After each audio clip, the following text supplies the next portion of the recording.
welcome to another video. In this video we'll talk about the button group. It's another element that's really fun to actually use and build stuff with. So what I'm going to do is I'm going to create an opportunity and we're going to focus on the different stages within the opportunity.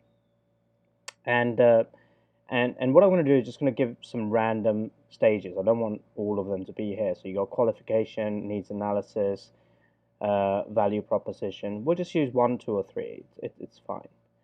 What we'll do is we'll go to input, and you've got over here button group fields. Okay, so for styling purposes, you click on the style menu and you can do all different attributes are here. Let's say, for example, this is the selected. Okay, when it's selected, I want it to be some form of green like this. So I applied that, and then watch what happens if I click preview and I choose one. It goes green. Okay, so the customer knows that, hey, this is the one they've clicked on. Then what I want to do is actually configure it. So here you can do two things. You can either set up static values, which I'm going to do right now, or you can dynamically sync from Salesforce.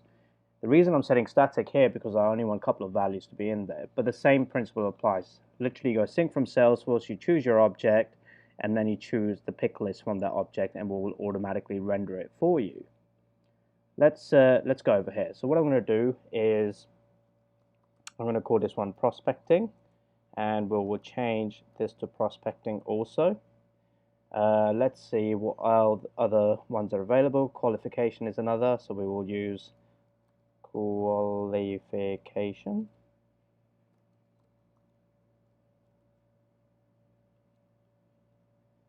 And then last one we will use needs analysis. Actually, we use closed one. So let's go ahead and do that.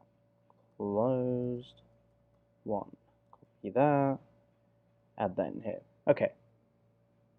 And if you add more choices, you can do that here. If you want to clear it, you can do that here. Okay. Click apply, and then there is my different fields, and I can also change the label here, stage, like this. So it looks pretty cool. It's all in there, and this is the way you do it. And in the interactivity, you can obviously make it mandatory, disable. It's really up to you. This is where you configure the Salesforce integration. This is where you set up condition. For example, if value equals prospecting, you can do something else with it. And yeah, so set up validation rules that it can be empty or not empty, animation, and then metadata. I'm going to give it a stage value here. So if I click apply, and then what we're going to do is we're going to set up our push. So if we go over to here, click on configure action, and then we will configure a brand new push. We're going to create an opportunity. Here is my opportunity, and in the mapping we're going to do name goes to name, stage will go to stage, which are our buttons, and now you can choose either value or the label. So think of label as the front end value, and then the value as a back end value. Alright, so for example, the front end value can be prospecting, the back end value can be this is amazing or something like that. So yeah, so it's really up to you. And the way you want to do that here is, because for me, these are actually the same. So if I show you quickly, close that for example, because this is such an important concept that I want to explain well here. So look, for example, this is the front end value, which is what we call the label. As you can see, label, and then this is the value. Technically, in this use case, it won't matter, but technically, you can set up like, for example, what is the capital of England? You can say London, you can say New York, and you can say Vancouver, for example. And then behind it, you can think of it like a test. You can give it a value. So we know London's the correct answer. You can give it 10, 0, and then 0. And when you do something like that, what will happen is when you go over to do your push to Salesforce, essentially you're pushing the value or the label. It's really up to you. But that's really the use case for it. So if I go back here now, go over to my Salesforce action, go over to push. In this instance, what I'm going to say, I'm just going to say, you know what, it doesn't matter because they're both the same, so let's just go with the value. So click apply. Let me make sure I've got all my map fields in there. Name stays. There's one more we need to do, which is close date. And we will choose date, just like that. Click apply, close. Let's assign this action, apply again, click save, click preview, and we'll call this one button op. Close date can be the 31st, and I'm going to choose qualification for this. Then I'll just go ahead and submit it. Let's go and check our integration logs.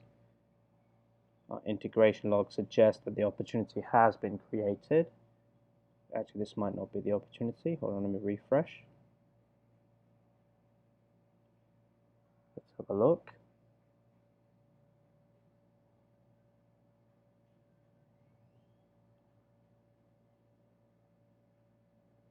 So let's type button in there quickly.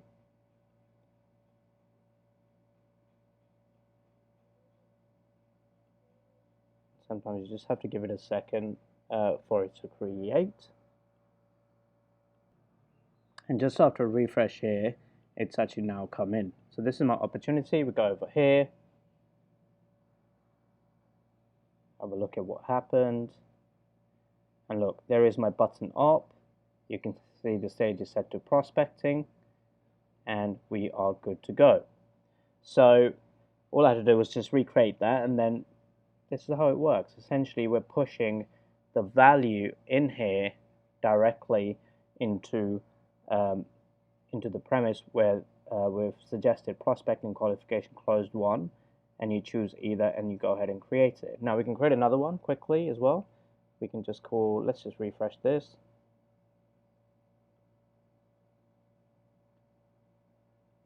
We'll call it button qualification, or we'll just call it button P2. Close date is the 31st. Choose closed one. I'm going to go ahead and submit it. And once it's been submitted, we'll go and check over our integration log. And you can see this has been created over here. Give it a second for Salesforce to load. And as you can see, this is a button P2 opportunity. And you can see the stage is closed one. So that's how you use the button grouping. Thank you for watching this video.